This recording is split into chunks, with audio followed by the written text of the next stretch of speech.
बिहार में जाति जनगणना हो रही है और जाति जनगणना को लेकर बवाल मचा हुआ है। आपको बताते चले कि दरअसल सुप्रीम कोर्ट तक ये मामला पहुंच गया और सुप्रीम कोर्ट ने जाति जनगणना को रोकने को लेकर में एक अहम फैसला दिया है, जो कि हम आगे आपको इस 3 मिनट की रिपोर्ट में बताने जा रहे हैं। नमस्कार, मैं प्रिंस कुमार सिंह और आप देख रहे हैं पॉजिटिव इंडिया।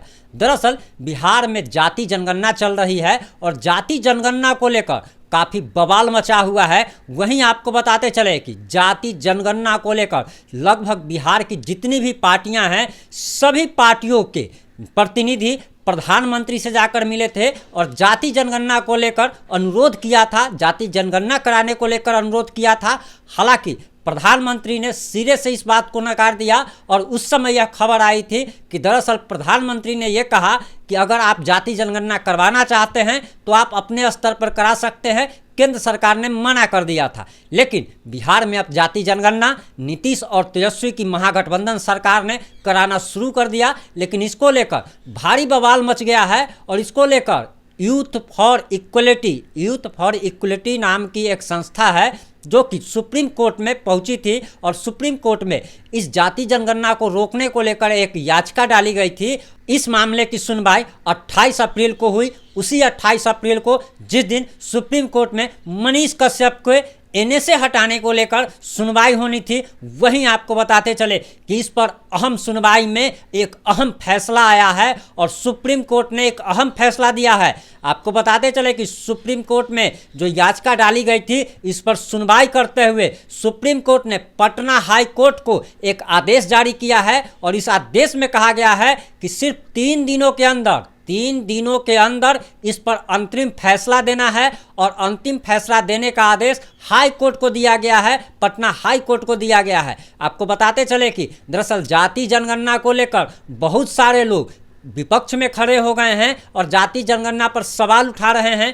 वहीं नीतीश और तेजस्वी की महागठबंधन सरकार का कहना है कि जाति की जनगणना बिहार में लोग किस जाति की कितनी जनसंख्या है और आर्थिक स्थिति सुधारने के लिए किया जा रहा है। लेकिन वहीं विपक्षी पार्टियों का कहना है, जो इसको विरोध में है, जाति जनगणना के विरोध में है, इन लोगों का कहना है कि दरअसल नीतीश और तेजस्वी की सरकार बिहारियों को जाति में बांटने की साजिश कर रही है और यह कहाँ तो यहाँ तक जा रहा है कि जैसे लाला को या भूमिहार को या कई ऐसी जातियों को भागों में बांट दिया गया है, यानी कि बहुत सारे भागों में बांट दिया गया है ताकि इनकी जनसंख्या कम निकल करके सामने आए। वहीं आपको बताते चले कि नए नए जातियों का भी एक कोड जारी हुआ है। नए नए जातियां हम इस संदर्भ में कह रहे हैं कि दरअसल आप सभी लोग जानते हैं कि थर्ड जेंडर जो होते हैं, जैसे कि किन्नर नाम की कोई जाति नहीं होती है, लेकिन किन्नर को भी जाति बना दिया गया है। और सबसे बड़ी सवाल ये है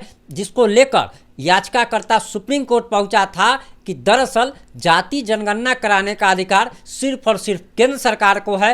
राज्य सरकार किस आधार पर जाति जनगणना करा रही है, और ये एक मुख्य पॉइंट कह सकते हैं या मुख्य बातें हैं जिसको लेकर इस मामले की सुनवाई करने के लिए सुप्रीम कोर्ट भी तैयार हो गया था। आपको बताते चले कि इससे पहले भी सुप्रीम कोर्ट में याचिका डाली गई थी जिसे खारिज कर दिया गया था, लेकिन बाद में जब ये तर्क दिया गया कि आखिर जाति जनगणना का अधिकार जब केंद्र सरकार को है तो राज्य सरकार क्यों करा रही है। दूसरा मुख्य पॉइंट जो बताया गया वो ये था कि किन्नर को भी एक जाति, ऐसे बहुत सारे चीज़ें हैं जिसको जातियों में कन्वर्ट कर दिया गया है। एक नए नए जातियों का निर्माण कराया जा रहा है। वहीं विपक्षी दलों का आरोप है, जो विपक्ष में है उनका कहना है कि जाति जनगणना सिर्फ इसलिए कराई जा रही है ताकि सरकार को पता चल जाए कि किस क्षेत्र में कितनी जाति के लोग हैं और उसी हिसाब से चुनाव में कैंडिडेट उतारा जाएगा। उसी जाति के लोगों को टिकट दी जाएगी जिस जाति की जनसंख्या उस क्षेत्र में ज़्यादा होगी। आपको बताते चले कि बिहार में जातिवाद चरम पे चलता है